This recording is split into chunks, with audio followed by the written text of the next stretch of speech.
So we mentioned Kurt Lewin earlier, and so we looked at the force field analysis. Another theory or model that you need to know that's from Kurt Lewin is the three-step model of change. So this has the steps of unfreeze, change, and refreeze. So you can think here about having ice. In order to change something, you need to unfreeze the business. You need to prepare for the change um, by by sort of allowing some flexibility in the organization, ensuring that stakeholders understand why the change is necessary. Then, when you're in that middle stage, you're in that liquefied form where you're able to make all the changes easily. Um, so, businesses are going to implement the change and continue to engage in communication with stakeholders to make sure they're fully supportive and up to date with what's happening. And then once all of those changes have been made, you need to re-solidify the business and the way it operates. So solidifying, sustaining, and celebrating the change is that refreeze phase. So that's going to promote that sense of regained stability in the business.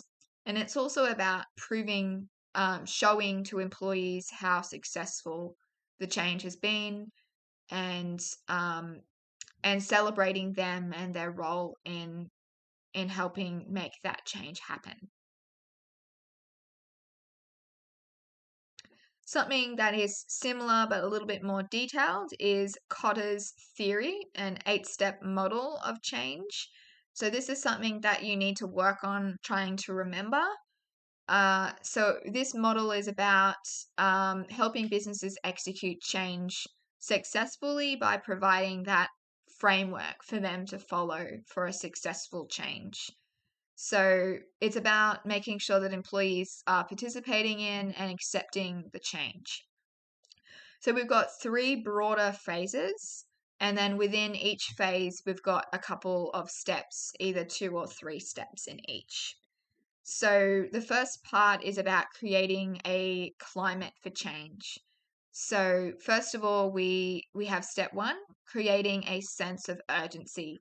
You need to show stakeholders why the change is necessary and why it needs to happen now. Then it's about forming that powerful coalition. So a coalition here is just meaning a team of people who are behind the change, who have authority in the organization and are going to help make that change happen. Then we've got that idea of a vision for change that we just discussed, establishing that set of strategies and that vision of where the business will be as a result of the change. And once you've got that climate for change, those base things in place, you then look at engaging and enabling the organization.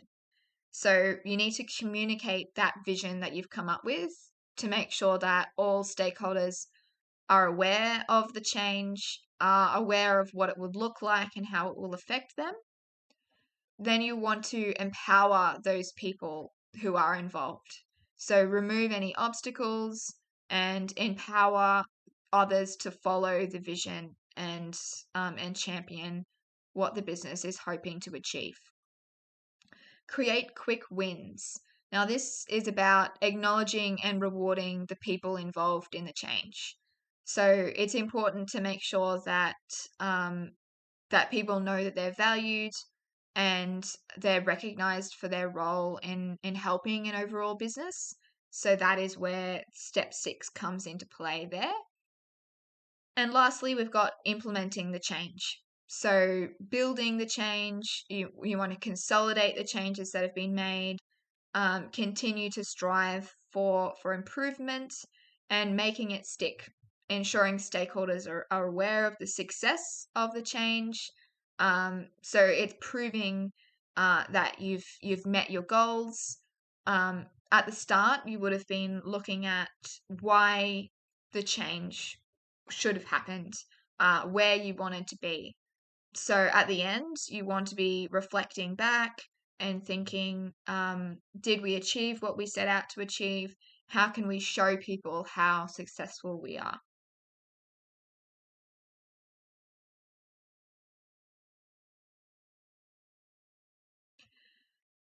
So there's different strategies that you can use for memorization. As you would be aware, there are lots of different things to memorize when it comes to Year 12, and especially when you're preparing for your external exams. So having different tips and tricks up your sleeve to help you is really valuable. So you can have different memorization strategies like acronyms, rhymes, songs, little things like that to help you remember the steps for that Cotter's model that we just looked at. So a bit of an example, we've got the 8 steps and an acronym to represent that. So customers forming close connections excites clever business managers. And each of the first letters of those words is the first letter of the step for for that section of the model. Um, there are lots of different approaches you can take and lots of different acronyms that you can come up with that you prefer.